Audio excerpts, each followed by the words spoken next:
নমস্কার। আপনারা সবাই দেখতে পাচ্ছেন, আমরাও দেখতে পাচ্ছি, বাংলার মানুষ দেখতে পাচ্ছি, যারা প্রবীণ নাগরিক তাদেরও হিয়ারিং এর জন্য নির্বাচন কমিশন বিভিন্ন হিয়ারিং কেন্দ্রে ডেকে পাঠাচ্ছে, যেটাই প্রবীণ নাগরিকদের পক্ষে খুব কষ্টদায়ক ব্যাপার।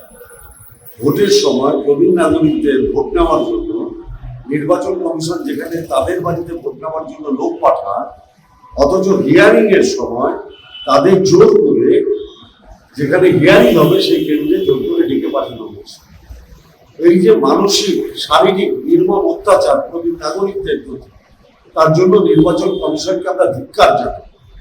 আমরা রাজ্য তৃণমূল কংগ্রেসের পক্ষ থেকে পশ্চিমবঙ্গে যিনি দায়িত্বে আছেন তার কাছে ডেপুটেশন দিয়ে বলেছিলাম প্রবীণ নাগরিকদের এই হয়রানি বন্ধ করা হোক, কিন্তু আমরা দেখতে পাচ্ছি সেই হয়রানি বন্ধ হয়নি।